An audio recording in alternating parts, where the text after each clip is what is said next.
Good morning. Welcome to Policy Exchange. I'm Max Chambers. I'm the Head of Crime and Justice here at PX. In a minute, we're going to hear from the Policing and Criminal Justice Minister, Damian Green. He's going to be telling us about his transformation programme for the CJS. We're then going to go into a panel discussion with Peter Lewis, the Chief Exec of the Crown Prosecution Service, and Chris Eyre, the National Policing Lead for the Criminal Justice System. That will be your opportunity for Q&A. If you're tweeting, please use the hashtag TransformingCJS. Without further ado, please welcome Policing and Criminal Justice Minister Damian Green.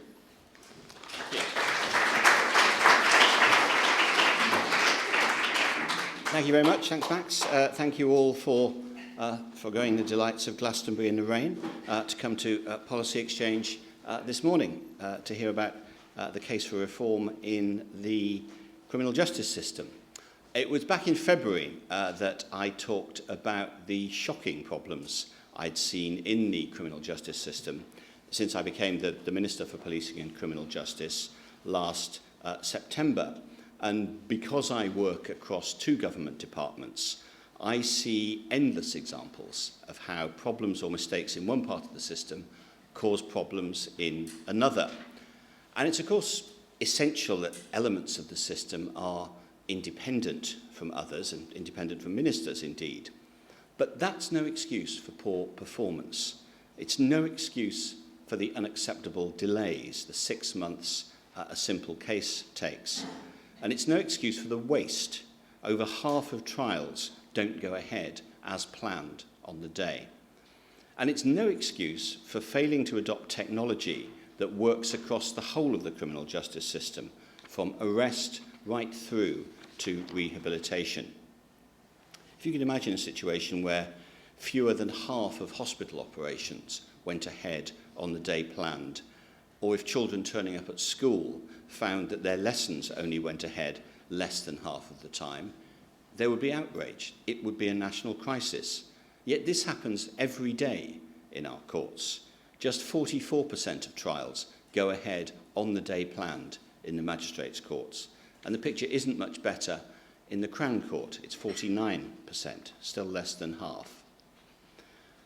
And one of the absurdities is that when they're at home, every individual who works in the criminal justice system, from the police through to judges, can enjoy the full benefits of 21st century technology. Their smartphones, iPads, laptops talk to each other instantaneously, opening the world up at the flick of a finger. But at work, it feels like life on Mars, the TV show, not the song. They're confronted with cumbersome and incompatible systems that actually make their jobs harder, not easier. Too much time spent at the photocopier, not enough time spent combating crime. Too much time doing data entry, not enough time out protecting the public.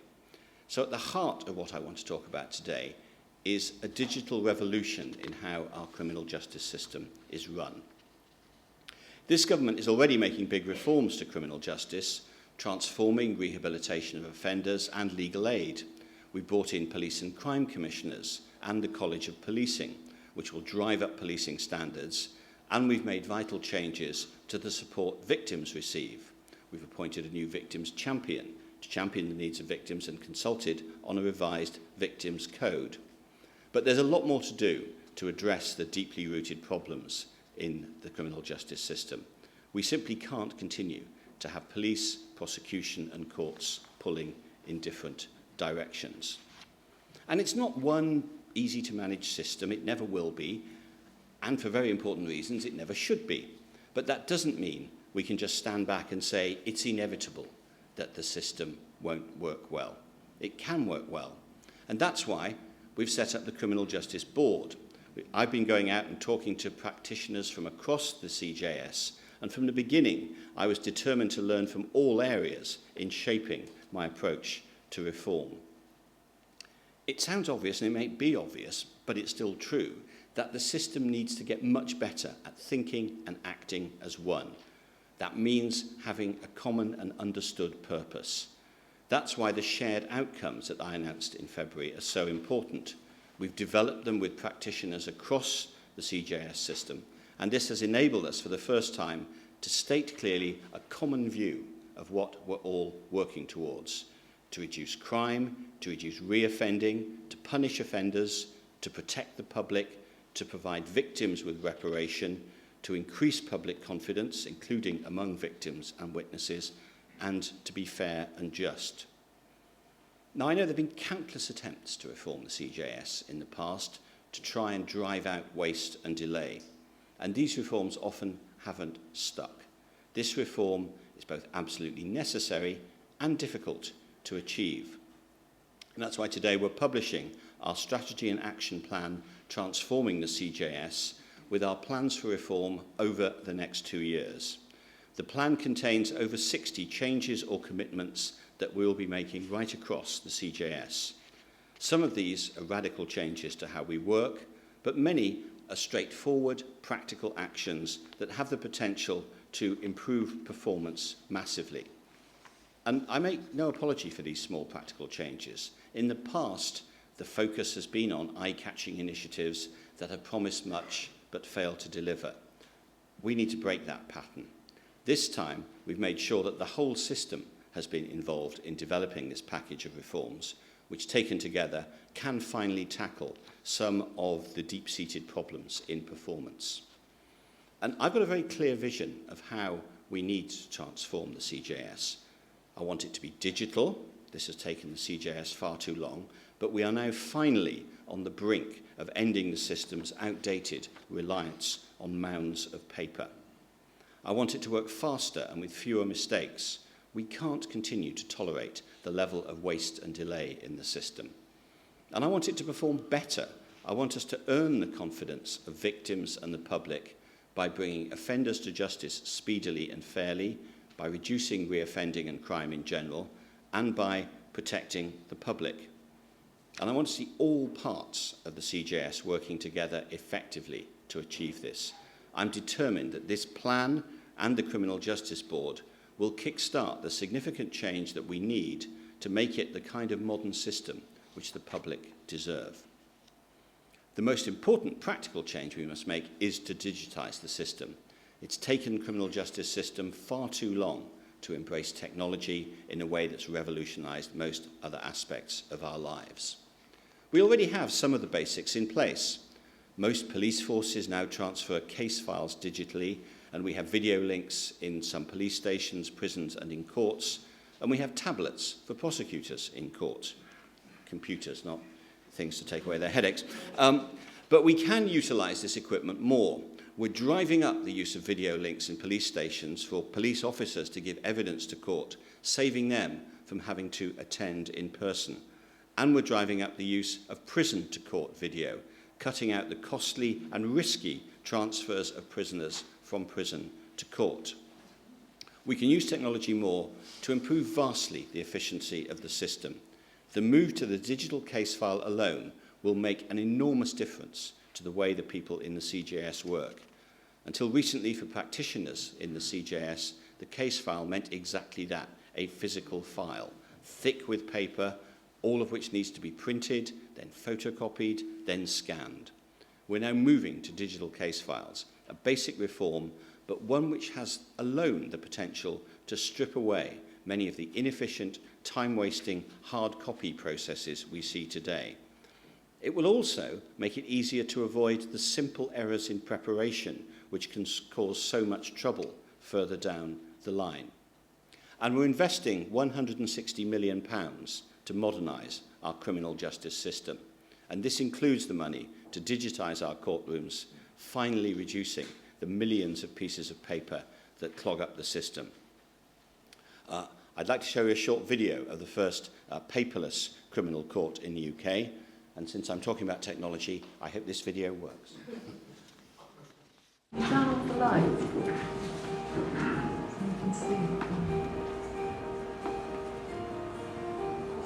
First, a friend of theirs asked you some questions about these.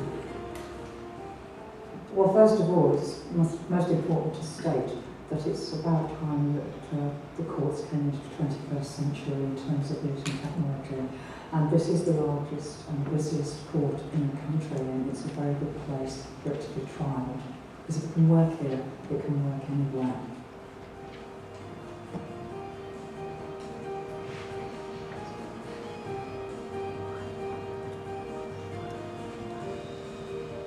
First of all, let's deal with the provision of Wi-Fi in court. This is a very considerable development and can only be a benefit to the defence.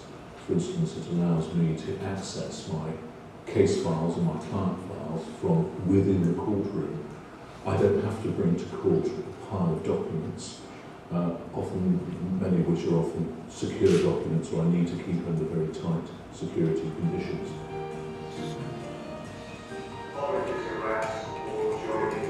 The second piece is that we're using a link so that a police officer can give evidence from a police station. It's presented on the screen as in court, and there's questions by the prosecutor and the defence representative. That's the area that we were smallest today. Is the lawmakers in High Street, King's Heath. And so gives his evidence over the live link. Doesn't have to come to court, doesn't lose any time waiting to give evidence. You can get on with other duties whilst he's at the police station waiting to give evidence. And that's something that we've been trialling in the West Midlands for a number of months now. A number of different technologies we use. The first is ClickShare. What ClickShare enables us to do is to share any documents that we have on our laptops straight with the court, and so it beams on all the different screens here. In fact, we had a recent case just a couple of weeks ago where it was a public order offence. All the evidence was on CCTV. There were no witnesses.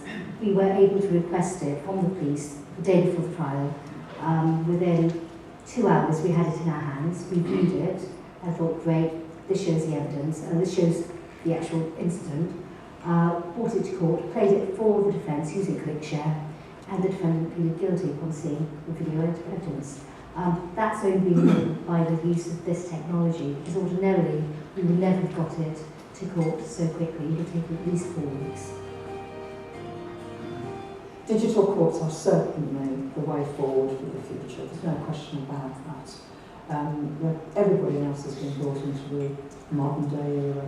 The courts have to appear as well. And it's fairly obvious that people are, in all the various different areas, using technology on a regular basis. We need to integrate it into bringing it into court and speeding up justice.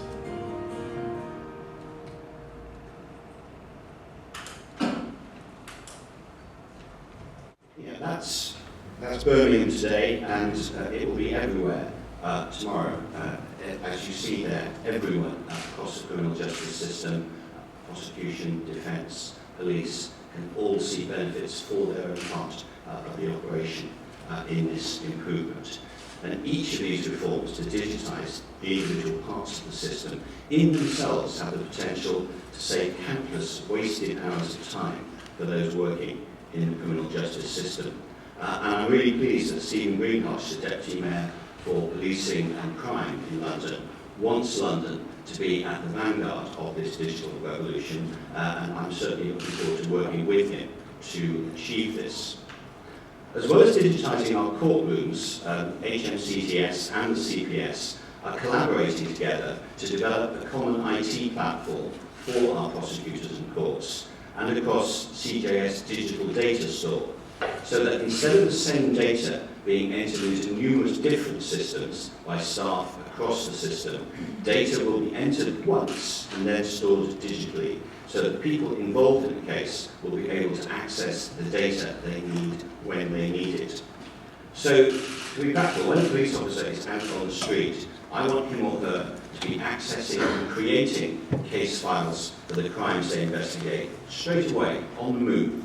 No delays returning to the station to type notes up. And once this case file has been created, I want this to be passed seamlessly through the system. I want to cut out the hours of tiresome data entry, officers wasting their time simply because another agency's system was incompatible. And when the subject is charged, I want the police to be able to transfer their digital file straight over to the prosecution. Once it's there, it will sit on the single data store, so that everyone who needs to see it can see it. No more waiting around for a paper copy to arrive.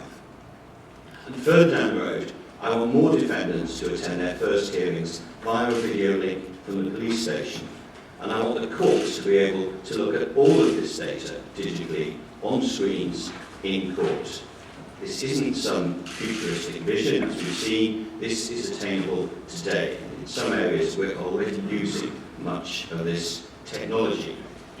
The next exciting use of technology we're going to see is in Hampshire, where they're using mobile devices and body-worn cameras to capture evidence while the police officer is out on the move. And I'll now hand over to Gavin Miller and Steve Goodger from the Hampshire Force to tell us about it. Good morning. First of all, thank you for inviting us to give an overview of an exciting new development in the use of technology by Hampshire Constabulary, and that's the new generation body-worn video equipment. We've got an example there on the table. I've got 5 minutes to tell you all about what we're doing in Hampshire, across Hampshire and the Isle of Wight, which isn't a long time, but certainly afterwards, if you like to ask any questions, will be about. The equipment is being used by the front line to combat crime and disorder, and if used effectively, there are many opportunities to help reform the criminal justice system and make it more efficient. Already we have identified how it can reduce bureaucracy by streamlining processes, save money by early guilty pleas, and deliver an excellent service to victims and witnesses by helping to bring offenders to justice, using the visual evidence in support of prosecutions. I'd just like to show you now a compilation of footage that demonstrates some of the uses that we are making of the body-worn video footage, to give you just a quick snapshot visually of the benefits.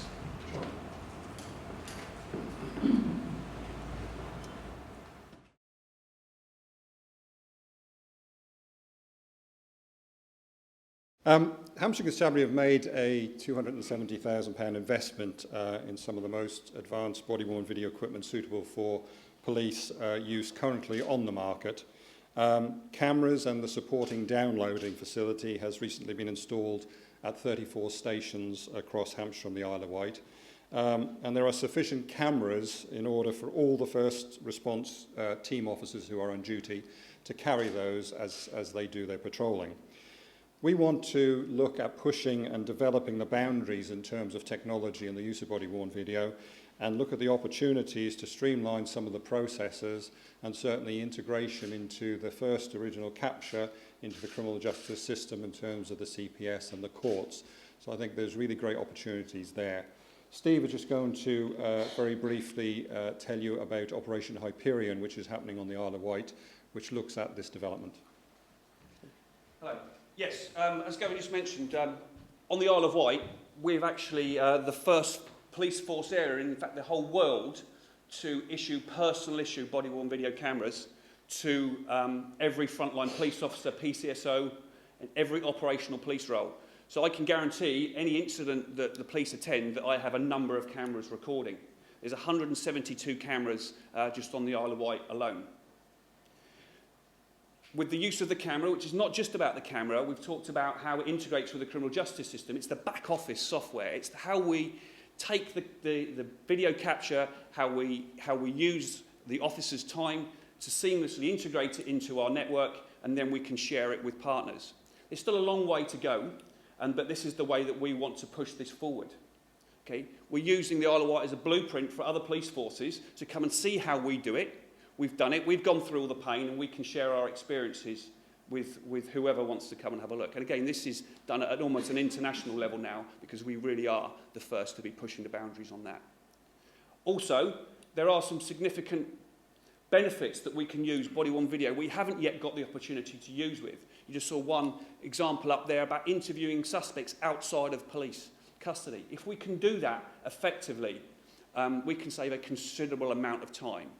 Okay, swifter justice, freeing up police time. There's a few obstacles to overcome, and very simply, changes to the Police and Criminal Evidence Act, PACE, just a small minor amendments to the law, we could certainly free up police time, and that is what we want to put forward as an argument, that we can influence legislation changes to integrate modern technology.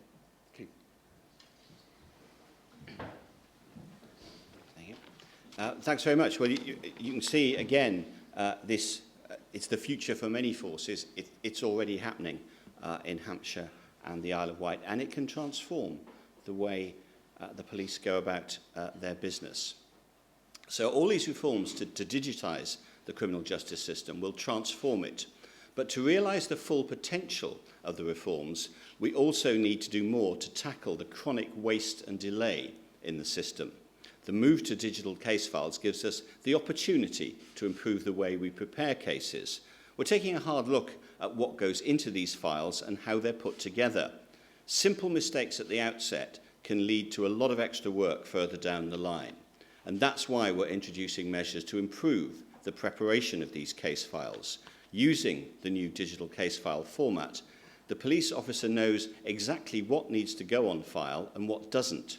So there's no need for someone to chase them for it further down the line, or for them to have to track down witnesses or evidence at a later date. And it should also mean that the files aren't over-prepared either. And modernising the way cases are prepared in this way will help again to get the police out from behind their desks and on the streets fighting crime. Our courts, the judiciary and the other agencies in the system are also working together to do more to manage cases better and more quickly. They're identifying those who wish to plead guilty at the first opportunity through the early guilty scheme led by the senior presiding judge and all of the judiciary, preparing for trial in a timely and collaborative way, and delivering short, focused trials. And we're asking fundamental questions about how we best use the time of our courts. Many summary cases are pretty straightforward, things like TV licence evasion, speeding and other traffic offences, yet they're taking up too much time and too many of our resources. I want to end the absurd situation at the moment where these cases, even when uncontested and dealt with without the defendant attending court, still have to be heard in a courtroom. You've got 3 magistrates there, you've got the prosecutor, you've got the legal advisor, and everyone knows that this is a waste of time, including the defendant, who knows full well he's bound to rights and is going to get a fine. So we're legislating to allow the majority of uncontested, high-volume, low-level regulatory cases to be dealt with away from traditional magistrates' courtrooms. That will free up resources, free up space, and ensure the focus of the system is where it should be. I've spoken so far about how we can make life easier for those working inside the criminal justice system. But that's not really the point. The system isn't there to serve itself. If they're going to count as a success, the reforms we're making need to make a difference to the experience of victims and witnesses. A more efficient criminal justice system means for victims less waiting and faster, better justice. So we're taking a comprehensive look at how we support victims of crime as their case progresses through the system. We've just consulted on a revised victims code to be clearer on what victims can expect from the criminal justice system. We want to give victims greater protection, a louder voice, and better access to redress when things go wrong. Recent high-profile, very serious cases have shown there is more we can do for vulnerable witnesses. In this plan, we set out how we will support them better in court by improving the application of special measures, which provides extra support for vulnerable or intimidated witnesses, like allowing screens or video links to be used, or by using an intermediary, and by testing pre-recorded cross-examination for vulnerable victims. We'll target support services for those who need them most, and we're looking at how we can provide victims and witnesses with more information on their cases, so they're always kept up to date with what's going on, often a complaint of victims of crime. All too often, the whole system can appear remote, complex, and unresponsive to the communities it serves. We want the public to have greater knowledge of and confidence in the way crime issues are tackled in their local area. And one great example of the ways we can provide more and better information to victims is the Track My Crime website, developed by Avon and Somerset Constabulary, which Scott Fulton is going to talk about.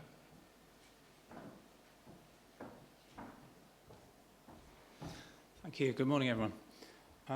I'm going to rely on some slides, so hopefully they won't let me down. My job is working in technology, so fingers crossed.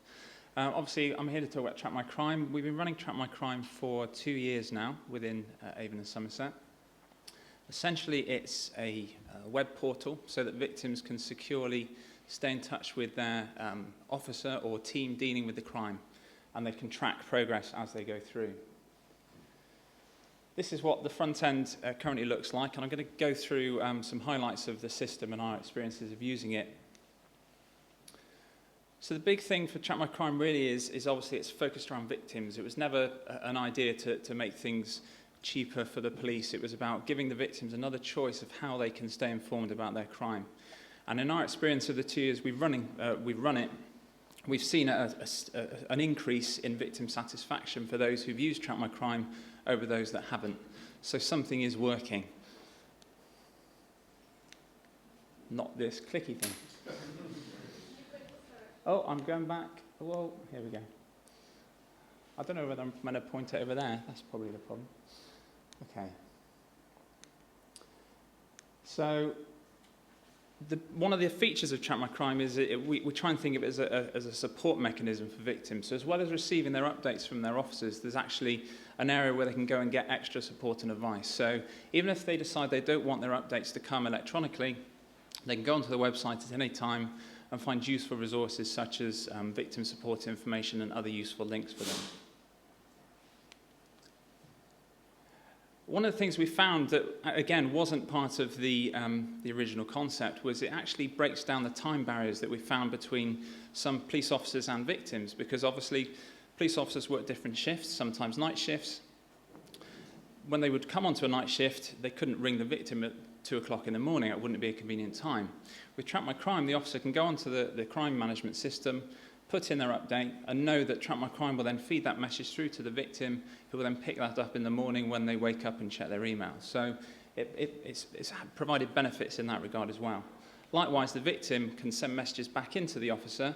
They don't need to ring the service centre and find the officer's not on duty. When the officer comes on duty, they will get the message and they can pick that up. So it's provided benefits in terms of that regard as well. Also, Track My Crime is completely secure. One of the benefits is it allows victims and officers to have a secure conversation. Rather than just having it via email, with Track My Crime, we've secured all the data so they can communicate in that way. Something wrong with this clicky thing. So we're actually in the process of refocusing Track My Crime, and we thought, actually, is it the best system we can provide for victims? And actually, we think we can do better. With version 1, our approach was to offer it to victims as a preferred method of contact with us. So would you prefer Track My Crime or telephone or another method? With version 2 that we're actually building now, we're going to widen it out across much more of the force area. So victims of crime can actually receive an email welcoming them to Track My Crime within an hour of reporting the crime to us. I need a faster clicky thing. This is the front end of Track My Crime version 2. You'll see it's cosmetically been enhanced, and I'll just quickly show you some of the highlights of the system, obviously conscious for time.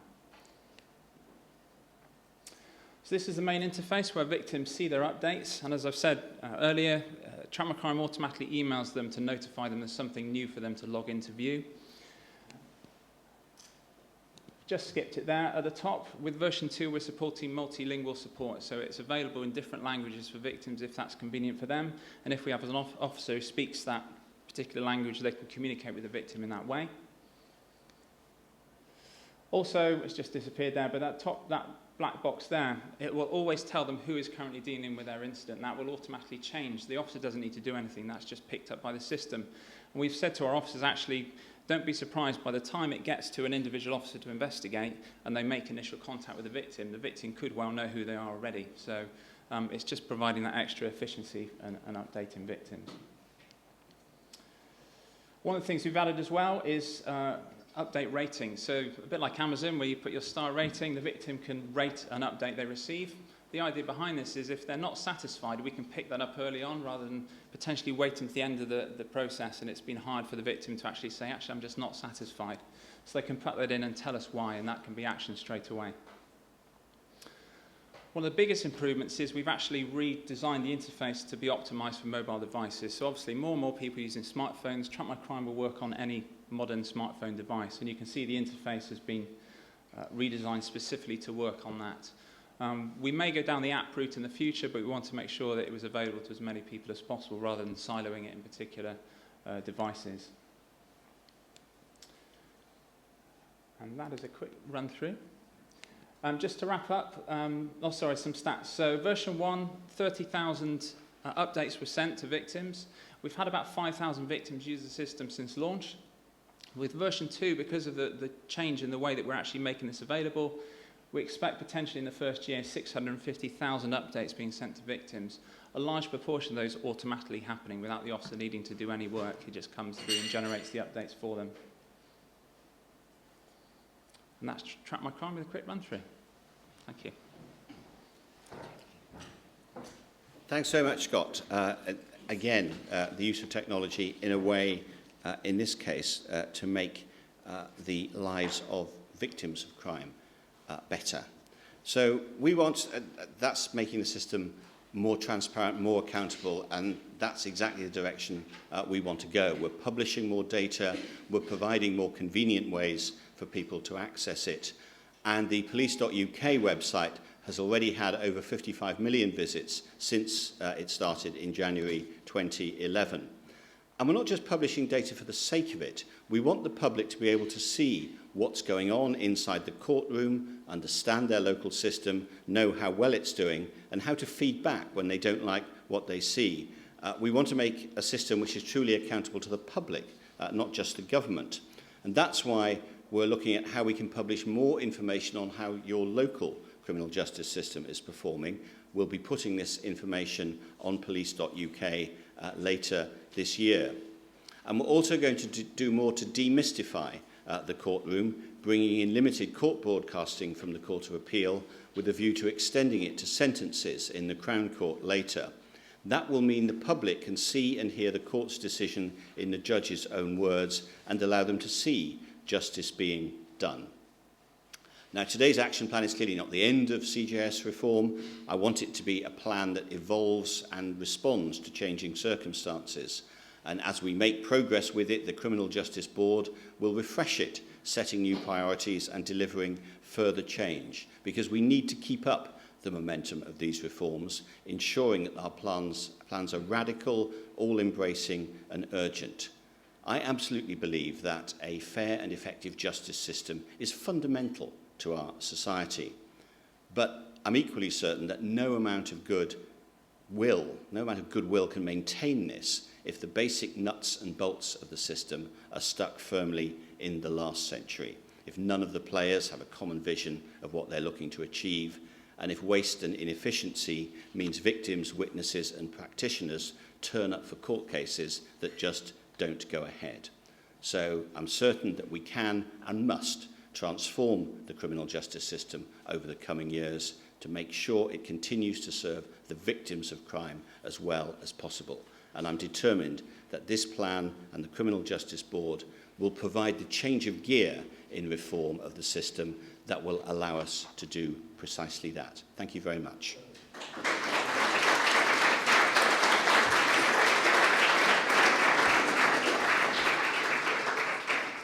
Okay, thank you, Minister. Can we do our changeover?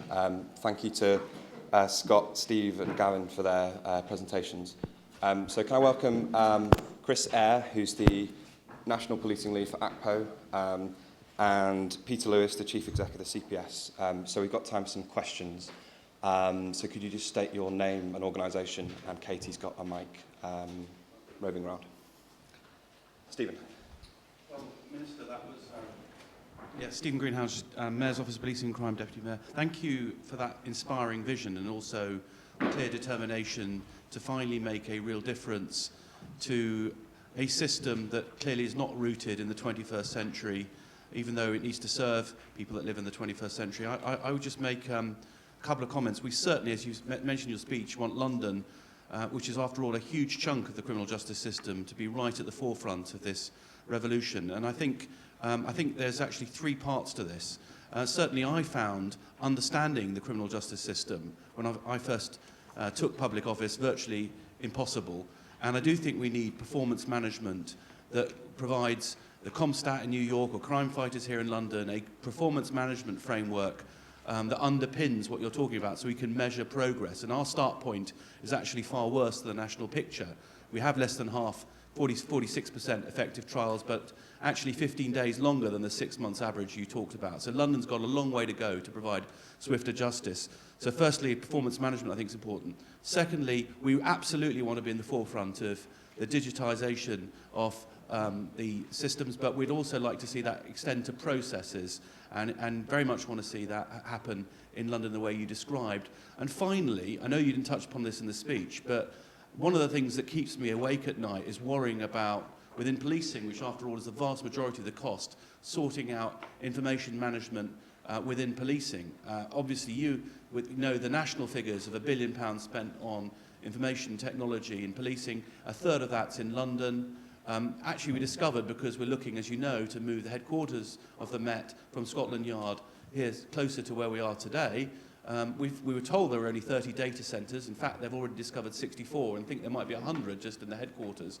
There's a vast expenditure on IT, and that is inhibiting what we can do for beat officers at the front line because of the problems that we have that start right at the headquarters. So we need your help. We need to work together if we can build the bridge to the 21st century digital environment that I think people of this country should expect. But a great speech.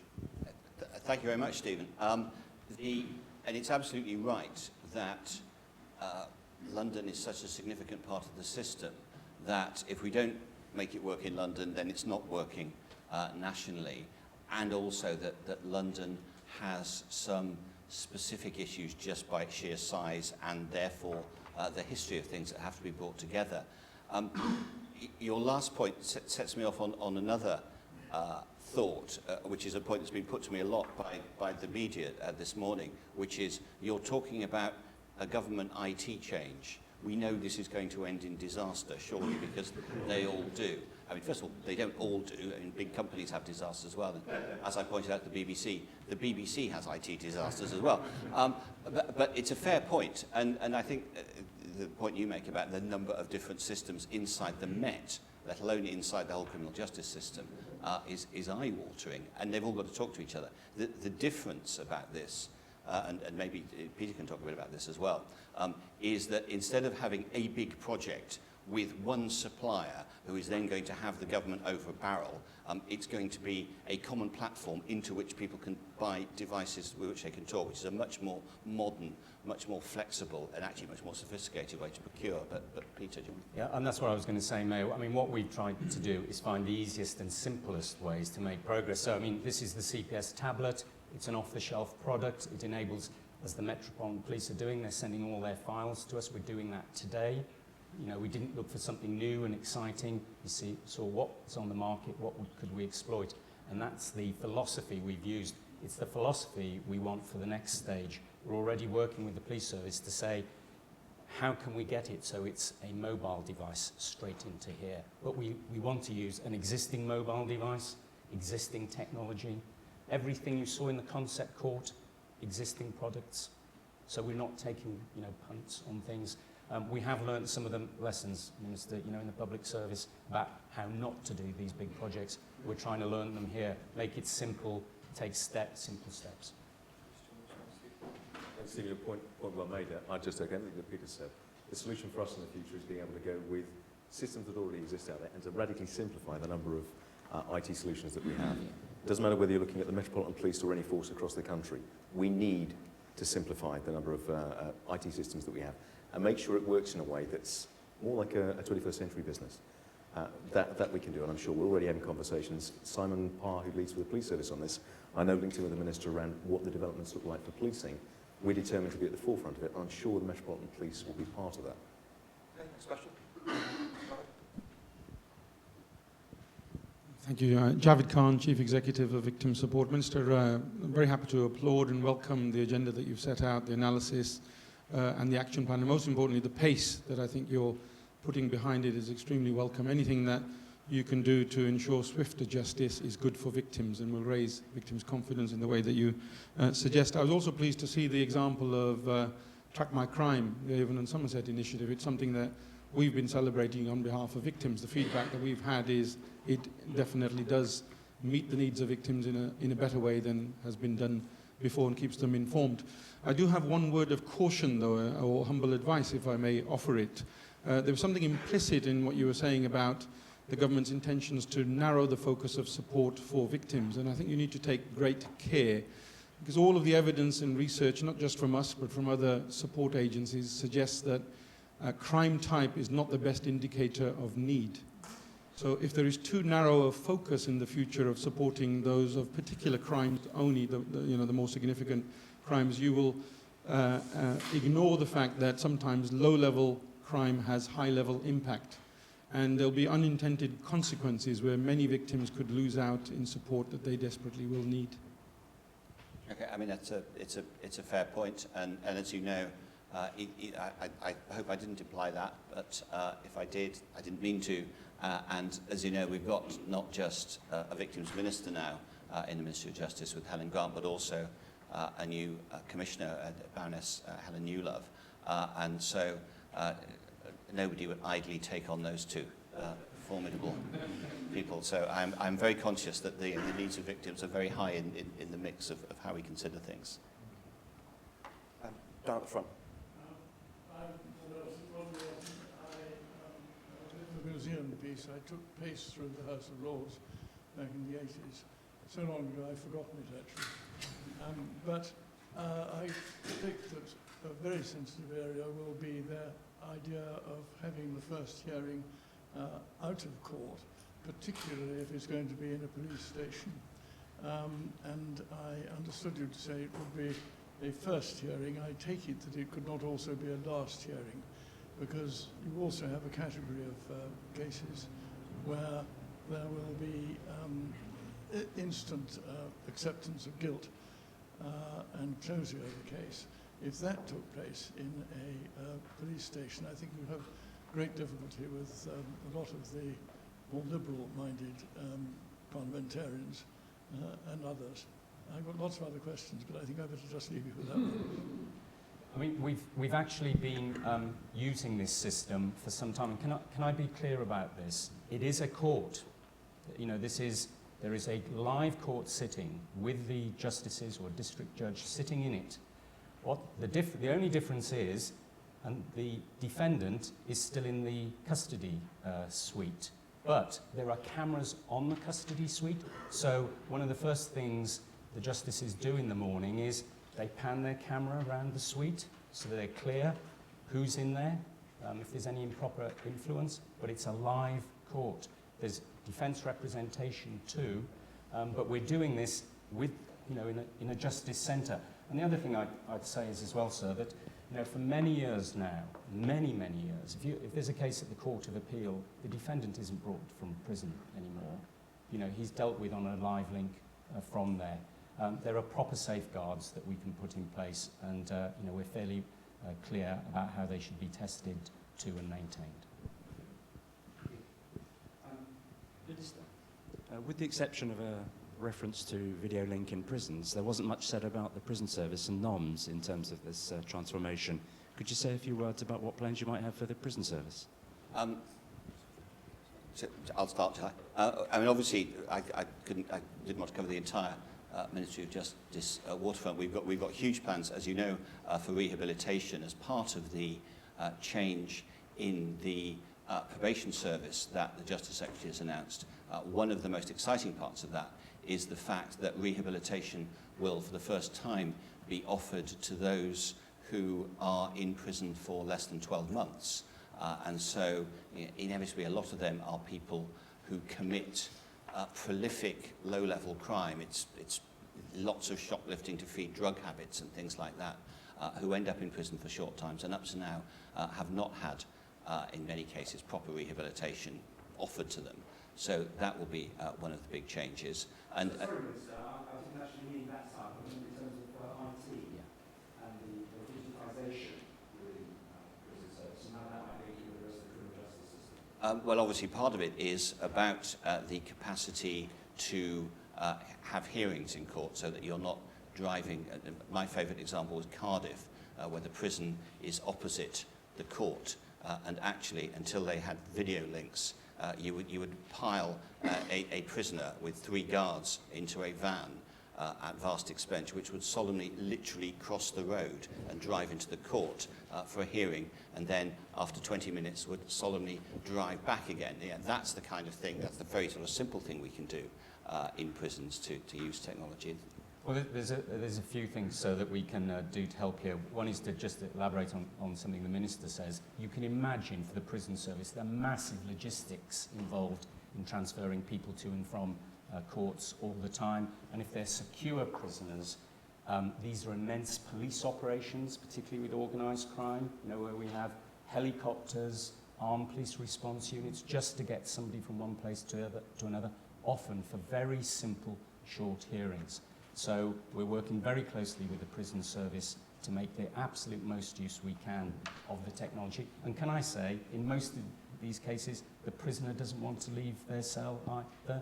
They would like, you know, they're settled in a prison, they don't want to be moved, taken to a new cell and all that nature. So there are benefits all around for that. But there's also a key information issue too. You will know that there are instances where the information that's absolutely essential about the defendant, including whether they're a suicide risk, you know, which is a huge issue for the secure management of offenders. There's how they'll behave in prison, whether they're a security risk for other reasons. All that information has to follow a paper path at the moment. And all the things that the Minister has said, you know, you get slightly the wrong information, it takes a bit longer to get it, doesn't help manage prisoners in a way that's fair and humane to them, but also guarantees the safety of others. We're also doing a lot of work with the probation service too. If you're in court, one of the frustrations for probation officers is they're desperate to give advice to the court about rehabilitation. Often they're looking for papers. Was this person in 2 weeks ago? What was the latest assessment? How have they responded to drink programs? It takes them forever to get that. We hope to give it to them in court so that they can get on with them. Another question? Down front. Minister, it's Penelope Gibbs from Transform Justice. You talked about the slowness of the processes in court and your concern about that. In the future, there will be many more defendants who are unrepresented by lawyers in courts, and judges are concerned that that will slow the processes down a lot. What are you doing to mitigate that problem? I don't accept the premise that the legal aid reforms, which I assume is what you're referring to, would lead to many more defendants not being represented. We will see what happens. We're in the middle of a consultation at the moment. But the overall effect, I think, is unarguable of the changes I've been announcing today will be that a lot of the delays in justice, which lead in the old phrase of justice being denied, will be minimised, if not eliminated altogether. So, as I say, among the people who will benefit most are victims of crime and, indeed, defendants who are not guilty. Right at the back. Mark Day from the Prison Reform Trust. I'd just like to ask the Minister a question about provision for offenders with a mental health need or learning disability. As you will know, the government has made a commitment to roll out a national liaison and diversion service for these offenders by 2014, a commitment which we very much welcome. This document here, it does make a mention of the importance of this service on page 31, but looking at the appendix, there's no one designated as a lead on this issue, and there doesn't seem to be any commitments to integrate the service as part of the action plan, other than I see a commitment in the document to liaise with voluntary sector groups about some of the equality issues raised. I wonder if you could give an assurance that the liaison and diversion services will be rolled out by 2014 and they'll be very much part of the plan which you've mapped out today. Chris, I'm afraid I was pick up on another element in relation to that. One of the things that's pushing very clearly now about is how we deal with offenders with mental health issues. The government are working with offender health commissioning services for all police forces, so that people who come into the custody areas of police stations who are suffering mental health difficulties will get a much more integrated service now that links across to the NHS. Because that's linking in with the same services that are being provided within the prisons. We have the ability, just as Peter described earlier, to start to deal with an individual around their experience and make sure that the records that are relevant to that individual's mental health issues are able to be picked up and dealt with in a much more intelligent way. It's a hugely important step forward in terms of how we deal with those people who so commonly come across the police threshold in custody. Yeah, I mean, it is one of the main focuses of activity, not just in terms of this action plan, but more widely across the police, the Home Office and the prison service, and indeed, crucially, the health service as well, that we all need to get better and more sensitive at deciding whether it's somebody's mental health needs that are driving them, as it were, into the attention of the police. There are far too many people who've got mental health problems who are finding themselves spending time in the backs of police cars or in police cells, when actually something else would be more appropriate for them, and we're it's a very key area for policy development. Okay, got time for a couple more. Yes, gentleman there. Hi, Jamie Grierson at the Press Association. With the body-worn cameras, do you envisage any sort of civil liberty concerns? I mean, if you look at Isle of Wight, 170 cameras, population of 130,000, if you roll that across England and Wales, it's getting a bit Orwellian, isn't it? Well, can I say something? I mean, one of the things, and this is about us catching up with life, how many iPhones are there on the Isle of Wight? Right? All of which can take a photograph. What we're now finding is citizens are saying to us, I was there, this is what I saw, I took a photo of it. And we're standing there with a notebook trying to record it. I mean, the answer is, the world is digital. What we're doing is putting police officers, I mean, a police officer will often have one of those phones in his pocket and, can't use it. I mean, we're just catching up with the world now. Now, there's got to be rules around how this is used, but this will go in as evidence into court. This will be evidence presented to court. I think it's a hugely important thing around civil liberties, because what you're having there is you've got an overt camera that's recording exactly what's taking place at the time. There could be no questions afterwards about what was said by whom, where and when, nor how people behave, because we're able to deal with that in a really transparent way and then share that, because of course that is immediately disclosable to the defendant and anybody. Should there be a complaint, there's immediate information there that's available for the Independent Police Complaints Commission and others to make sure that we're truly transparent and accountable in the services that we deliver. Peter's point is well made. We live in a society at the moment where this is just one element of information capture and digital capture that's taking place. On the side. Well, it was just further to James' point Francis gave from the Times. I mean, yes, it's a great idea, I think, to catch up and have the police notebook replaced with the iPhone or whatever. But Tom Windsor said recently that he thought police were rather resistant to it, and they all had their iPhones stuffed in their lockers. So how confident? I think their private iPhones are stuffed in their lockers because they're not owned by the organisation. But all of the officers who work in my force area carry these. I'm sure it's taking place in every force across the country. And while the body-worn video is an important step forward, at the scene of an incident with a road traffic offence, you can take a photograph of the damage to the vehicle. You can, when you're reporting for caution, make sure you've got an image of the individual. You can correlate that with the police national computer to confirm the person's identity that's there. You can conduct and tape an interview there and then, email all of those directly in onto an electronic file, so that when we get to a point of processing, instead of going through a turgid, paper-driven system, we're using the technology that's commercially available, that's working in every other part of society, and bringing that into front-end service delivery. Body-worn video is one element of digitising the front end of policing. It's really important that if we're going to go through this period of austerity and come out with a stronger police service, delivering better services to our communities, we have got to work with 21st century technologies, shrink smart and deliver a leaner and more effective service in the future. More broadly on that point, Minister, is there a culture issue with the judiciary and the CPS that you're coming across, or do you think? No, we did our first, just round the corner here, the Supreme Court. We did 2 weeks ago. We did our first case completely digital with the most senior judges in the country. You know, it's the Minister's point. Those same judges at home are booking their flights.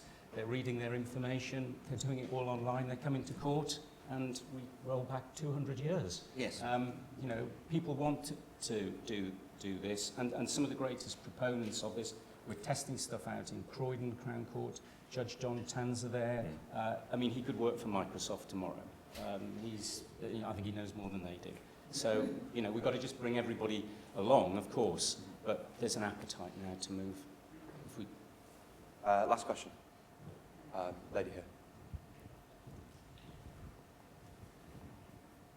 Hello, Christine Stevens from Capita. Minister, you mentioned the government's going to invest £160 million in digitisation. How are you going to deploy that money? For instance, will you devolve it to individual organisations, or are you going to run it through some sort of central body?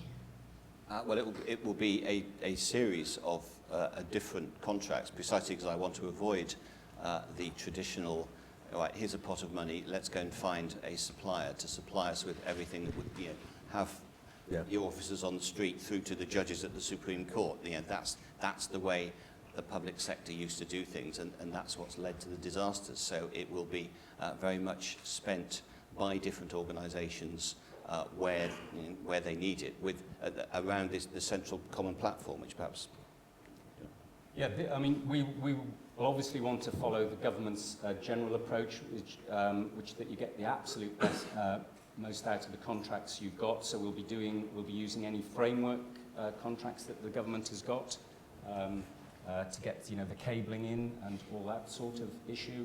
But there will also be proper tendering exercises for some of the work we're doing. But what we don't want to do is one big thing anymore. We want to break this down into manageable chunks of innovation that we bring in and then put them together so that we don't make these mistakes of the past. But, you know, we've only just, the Minister will know, we've only just got a bit more, we're in discussions money now this week. Yeah, with the Treasury about, you know, what they want to see to make sure that money's spent properly, but we're all geared up for it. Okay.